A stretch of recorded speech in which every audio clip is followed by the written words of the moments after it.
የብልት ንቅሳት አብዛኛውን ጊዜ ሰዎች የስንፈተ ወሲብ በሚያጋጥማቸው ጊዜ ብዙ ነገሮችን ይሞክራሉ። ከነዛ ውስጥ አደገኛ የሆነው የብልት ላይ ንቅሳት ነው። ይህን በምታደርጉ ጊዜ ደም ስርና ነርቭ ይጎዳል። ስካር ወይም ጠባሳ የምንለውን ነገር ይፈጥራል። በተጨማሪ ደግሞ ኢንፌክሽኖችን ማስከትሎ ሊያመጣ ይችላል። እንዲሁም ደግሞ ከስር ያለውን ዋና መሰረታዊ ነገር አድረስም ስለማያደርግ ነገርየውን መፍትሄ ከመስጠት ይልቅ የባሰ ያባብሳል ማለት ነው። ስለዚህ ከእንደዚህ አይነት አደገኛ ድርጊቶች ተቆጠቡ። በሳይንስ የተረጋገጡ የሕክምና አማራጮች ስላሉ እነሱን መውሰድ ይኖርባቸዋል። በማንኛውም ስንፈተ ወሲብ ዙሪያ መታከም ከፈለጋችሁ ባዮ ላይ ስልክ አለ። ዶክተር ቤቴል ነኝ ባይ የወንድ ልጅ ብልት በወጌሻ ይታሻል ወይ ብላችሁ የጠየቃችሁኝ ያላችሁ ትላንትና የወንድ ልጅ ብልት ይሰበራል ተጠንቀቁ ባልኳችሁ ቪዲዮ ላይ ማለት ነው። ታዲያ ዩሮሎጂክ ኢመርጀንሲ ከምንለውና በቶሎ መታከም ካለባቸው ችግሮች አንዱ ይሄኛው የብልት መሰበር ነው። ታዲያ እዚህ ጋር አንድ ጥንቃቄ እንድታደርጉ የምፈልገው ደግሞ በግንኙነት ጊዜ ብቻ አይደለም፣ ብልትን በቆመበት ሰዓት ላይ ድንገት ወደ ሱሪ በምታስገቡ ወይም ደግሞ በከባዱ ለመደበቅ ብላችሁ በምታጥፉበት ሰዓት ላይ ሊሰበርም ይችላል። በተጨማሪ ደግሞ በጣም አግሬሲቭ በሆነ መልኩ ማስተርቤት የምታደርጉ ከሆነና ብልትን ወደ ታች አጥፋችሁ በተጫነ መልኩ ማስተርቤት የምታደርጉ ከሆነም ይሄ ብልት የመፈጠር እድል አለው። በጣም ሬር ነው፣ ነገር ግን ሊፈጠር ይችላል። ስለዚህ ጋር ጥንቃቄ እንድታደርጉ። ከዚህ ተጨማሪ ደግሞ ምልክቶቹ የመሰበር ወይም ደግሞ ፓፕ የሚል አይነት ድምጽ ይሰማቸዋል። ቦታው በጣም ያብጣል፣ ፊት ለፊቱ በጣም ያብጣል። ከዚህ ተጨማሪ ደግሞ ብልት ጠንክሮ የነበረው በአንድ ሙትትና ሙሽሽ ሊልባችሁ ይችላል። ስለዚህ በድጋሚ የሚመክራችሁ ነገር ይህንን እንዳይፈጠርባችሁ የምፈልጉ ከሆነ ጥንቃቄ ማድረግ ይኖርባችኋል። በማንኛውም ስንፈተ ወሲብ ለመታከም የምፈልጉ ከሆነ ባዮ ላይ ስልክ ካለ ደውላችሁ ቀጠሮ ማስያዝ ትችላላችሁ። መልካም ምሽት ይሁንላችሁ። ሊወጣ ይችላል። ይህን ማየታችሁ አንደኛ ጥሩ ቴስቴስትሮን መጠን እንዳላችሁ አመልካች ነው። በነገራችሁ ላይ መጥፎ ነገር አይደለም።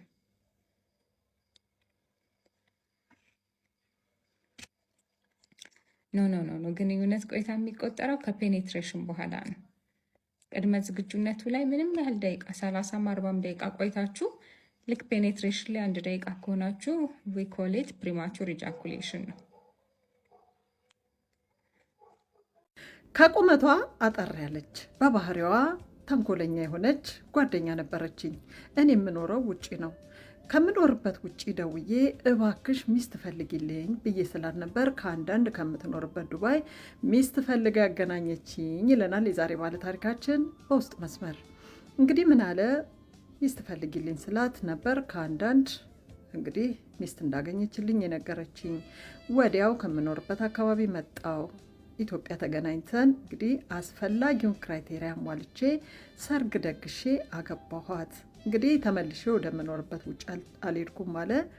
ከዚች ከልጅ ጋር ተያይዘን እሷ ወደምትኖርበት ዱባይ ሄደን እዛ አብረን እንግዲህ በትዳር መኖር ጀመርን።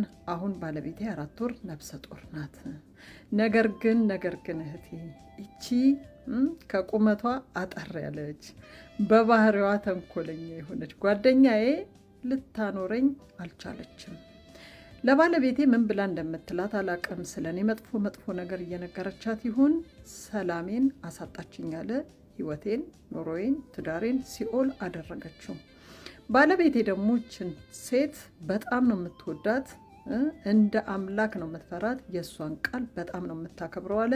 ስለ እሷ ክፉ ነገር ፊቷን መናገር አልችልም። በቃ እሷ የምትላትን ትሰማለች። እኔን ያው በጣም ጠመደችኝ አለ። ቤት ውስጥ ሰላም ሊፈጠር አልቻለም። በዚህም የተነሳ ቤቱን ለቅቄ ወጥቻለሁ። ከወጣው ደግሞ 3 ወሬ ነው። ምን ይሻለኛል እስቲ ህዝብ ይፍረደኝ ብሎ ነው እንግዲህ አጠር አድርጎ ወንድማችን በውስጥ መስመር የጻፈልኝ። በጣም ያሳዝናል፣ ያሳፍራል። ማይ ቤስት ፍሬንድ ዌዲንግ የሚል የሆሊውድ ፊልም አይታችኋል? ጁሊያ ሮበርት ከልጁ ጋር 10 ዓመት በጓደኝነት ቆይተው ልክ ልጁ አገባለሁ ሲል ትዳሩን እንዴት ለመበጥበጥ እንግዲህ እንዳያገባ እንዴት ስትጣጣር እንደነበረ እንግዲህ ያላያችሁ ካላችሁ እንድታዩት እጋብዛችኋለሁ። በጣም የሚገርም ፊልም ነው፣ እዩት። አሁንም እቺ ልጅ ምናልባት እንግዲህ አንተን ተመኝታህ ሊሆን ይችላል፣ ቆጭተሃት ሊሆን ይችላል። ደግሞ አግብታለች፣ ጓደኛም ሌላም እንደውም ውሽማ ሁሉ ያላት ሚዝረብል ሴት ናት ብለኸኛል። የሆነ ሆኖ እንግዲህ በእሷ የተነሳ ትዳሬን ትቼ ከወጣው 3 ወሬ ነው።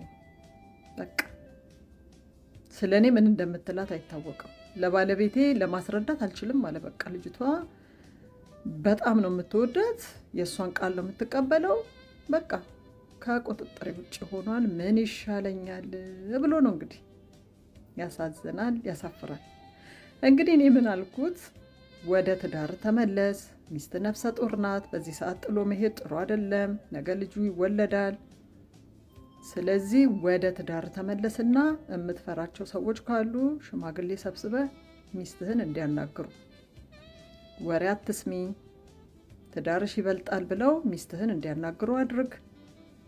እቺ ጓደኛ ካለችበት አካባቢ ደግሞ ራቅ ብላችሁ ተከራዩ እና እንግዲህ ያው ትዳርን ለማዳን ሙከራ አድርግ ነው እምለው በእኔ በኩል። በእናንተ በኩል የምትሉትን በሉት። ውድድ ነው ማረጋችሁ ባይ። ወንዶች ከሽንት በኋላ የሚመጣው ነጭ ፈሳሽ ኖርማል እንደሆነ ታውቃላችሁ?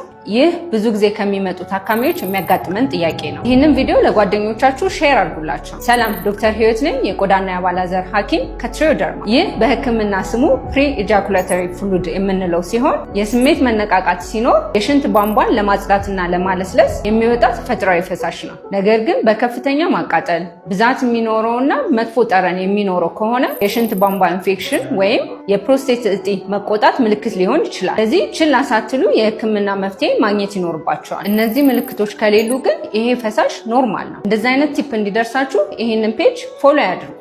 ስፕሬይን ለቶሎ መጨረስ በምትጠቀሙ ጊዜ ማወቅ ያለባችሁ ሁለት ዋና ነገሮች አሉ። አንደኛው ወደ ሴቷ ብልት የመተላለፍና የሴቷን ብልት የማደንዘዝ ባህሪ ስለሚኖረው ሴቷ ኢንጆይ እንዳታደርግ ያደርጋል። ስለዚህ ይህንን ለመከላከል ኮንዶም መጠቀም ትችላላችሁ። ሁለተኛ ደግሞ ስፕሬይ የሚጠቀሙ ሰዎች ቶሎ መጨረስ ችግሩ የመጣው በብልት ጫፍ ኦቨር ሴንሲቲቪቲ ነው። በማንኛውም ስንፈተ ወሲብ ዙሪያ መታከም ከፈለጋችሁ ባዮ ላይ ስልክ አለ። ዶክተር ቤቴል ነኝ። ባይ። ለባሌ ምን ስጦታ ልስጠው ብለሽ አትጨነቂ። ዳቦ በደንብ ከሰጠሽ ይበቃል። የዓለማችን ውዱ ስጦታ ሚስት የምትሰጠው ዳቦ ነው። አለቀ። አትጨነቂ። እንደዛ ወንድ ልጅ የሚቆጣጠርሽ ነገር ከሆነ ያፈቅርሻል ማለት ነው። ከመጥፎ ጓደኛ ስትይ ታይ ካለሽ፣ ጥሩ ያልሆኑ ንግግሮችን ስታወሪ ይሄ ነገር አስተካኪ ጥሩ አይደለም ካለሽ፣ ምንም አይነት ነገር ስታደርጊ ስርዓት እንድትይዢ የሚነግርሽ ነገር ከሆነ፣ በሁሉም ነገር እንደዚህ እንደዛ ብሎ የሚያወራሽ ነገር ከሆነ እንደ ጭቅጭቅ አትሰጪው። ስለሚያፈቅርሽ ብቻ ነው። ነገ ለሱ እንድትሆኚ ስለሚፈልግ፣ የልጆቹ እናት እንድትሆኚ ስለሚፈልግ፣ ዛሬ ስተቶችሽን አርመሽ ነገ ወደሱ ህይወት ወደሱ ቤት እንድትገቢ ስለሚፈልግ ነው ዛሬ ሁሉም ነገር የሚቆጣጠርሽ።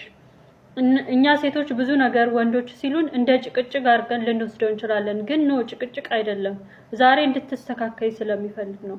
ዛሬ ያበላሸሻቸው ነገሮች ነገ ትዳሩ ላይ ተጽዕኖ እንዳይፈጥሩበት ስለሚፈልግሽ ነው። በቃ እንደዚህ አይነት ሚልሽ። ይወዳቸዋለሁ። ስቶሪ ታይም። ባለትዳርና የሁለት ልጆች እናት ነኝ። ከባለቤቴ ጋር የተዋወቅነው ገና በ16 ዓመቴ ነበር። የ8 ዓመት ልጅ ያለው ነው እናቴ ሞተችው። ከዛ አጎቴ ወደ አዲስ አበባ ወሰደኝ። ከባለቤቴ ጋር ተዋወቅን፣ ተዋደድን፣ አንድ ቤት መኖር ጀመርን። በ18 ዓመቴ ልጅ ወለድኩኝና ጸባዩ ተቀየረብኝ። ቶሎ ይናደዳል በሆነው ባልሆነው ነገር። ልጄ ማደገችና የቆምኩትን ትምህርት መቀጠል አለብኝ ብዬ የማታ ጀመርኩኝ። ቀን እየሰራሁ አይሆንም አትማሪም አለኝ። በስንት ጭቅጭቅ መማር ጀመርኩኝ። በጣም ይቀናል፣ ጭራሽ አያምነኝም። 2 ቀን ፍቅር 28 ቀን ኩርፍ ነው የሚያውቀው። ብዙ ጊዜ ሰው አስታርቆናል። የሆነ ጊዜ ላይ ለስራ ሌላ ሀገር ሄደና 2 ወር ቆየ። ነይና አብረን እንመለስ ሲለኝ ልጄም ናፍቃው ስለነበረ መጣሁኝ። ሳንመለስ እዛው መኖር ጀመረንና ሁለተኛ ልጅ ወለድኩኝ። አመሉ ባሰበት። ይጠጣል፣ ቁማር ይጫወታል፣ ለቤተሰቡ ምንም ጊዜ የለውም። እኔን ጭራሽ አያከብረኝም። በጣም ጨቅጫቃ ነው። የቤት ውስጥ ወጪ አይሰጠኝም። ሲጠየቅ ከየት ላምጣ የለኝም ይላል። እሱ ውጪ በልቶ ነው የሚመጣው። ዝም ብሎ ካገኘው ሰው ጋር ይጠረጥረኛል። በህይወቴ የማውቀው ወንድ አንድ እሱን ብቻ ነው።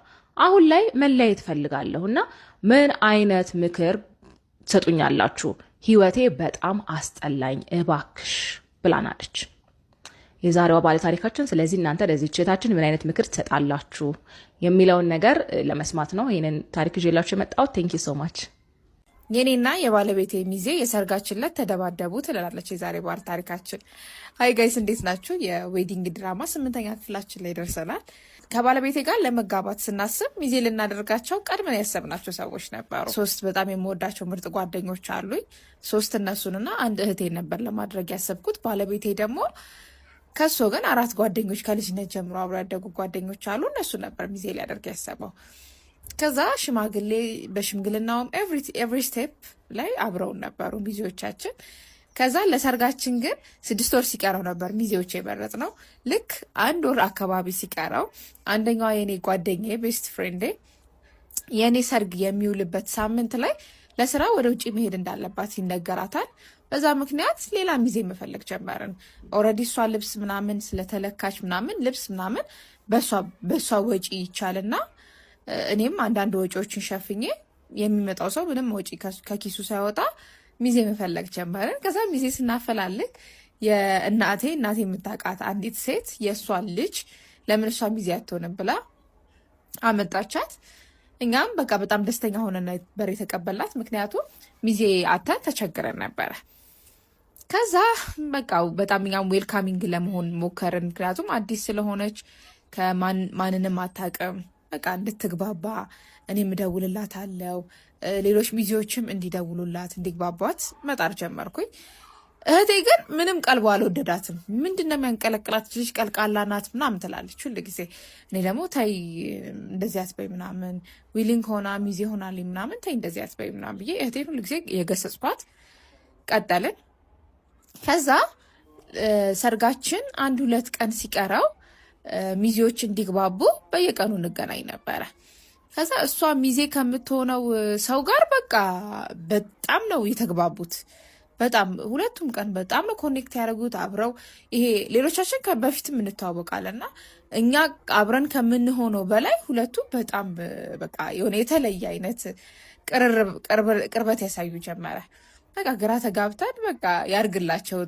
አንዳንድ ጊዜ ሰርግ ላይም ትንንሽ ሰርጎች ይፈጠራሉ ምናምን ብለን ያርግላቸው ምናምን ብለን ትተናቸዋል። በቃ የሚለያቸው የለም። አብረው ተያይዘው እጅ ለእጅ ተያይዘው ይስቃሉ ምናምን በቃ የተለየ ኮኔክሽን ነበር የነበራቸው ማለት ነው፣ ወንዱና እሷ ማለት ነው። ከዛ የማይደርስለት የለም። የሰርግ ዕለት ደረሰ። ከዛ የሰርጋችን ዕለት ፕላኑ ጠዋት እኔ ቤት መቶ ይወስደኛል። ከዛ ከወሰደኝ በኋላ የቃል ኪዳን ፕሮግራም እንፈጽምና ሸራተን ሄደን ልብስ ቀይረን እዛው ፎቶ ምናምን እንነሳና ከሚዜዎቻችን ጋር ወደ አዳራሽ እንሄዳለን ነው። ከዛ ሀገር ሰላም፣ ሙሽራው መጣ፣ ሚዜዎቹ መጡ፣ ወሰዱን። ከዛ የዛ ሰዓት ላይ ትንሽ ተዘጋግተዋል እና ይህንን እህቴ ናት ኖቲስ ያደረገችው። እኔ ምንም የሰርጌ ዕለት ነው ምንም ኖቲስ ያደረግኩት ነገር የለም። ከዛ የቃል ኪዳን ፕሮግራም በሰላም አለቀ።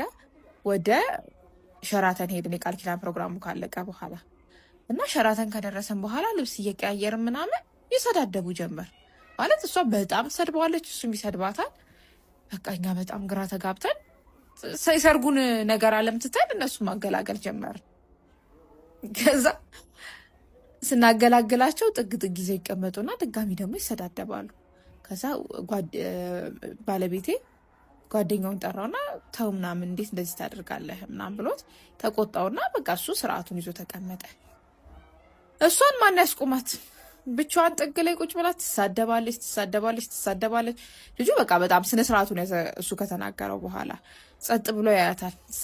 ትሳደባለች። ከዛ ጭራሽ ተነስታ የሆነ ሰዓት ላይ ካልመታውት ብላ በጥፍ ያጋለችው። ጎትተን አገላግለን ጥግ ላይ እናስይዛታለን። አገር ሰላም በሆነበት ብርጭቆ አንስታ ወደ ሚዜው መወርወር። በዚህ መሀል የኔ ባለቤቴን ትከሻው መምታት። በቃ ሚዜው አቃተው፣ ነቀለ። ማን ያስቁመው? ሄዶ በጥፊ ያጮላት ጀመር። ይዞ 1-3-4 በጥፊ ያጮላታል። አበደች። ሆቴሉን በጠበጠች። ለሰርግ ብለው ጠርተው ሊገሉኝ ነው ብላ ፖሊስ ካልመጣ ማለት ጀመረች። ከዛ በኋላ በቃ የሰርጉ እንዳለ ታይም ማኔጅመንት ምናምን እንዳለ ነገር ተቃወሰ። ሁሉ ነገር ተቃወሰ።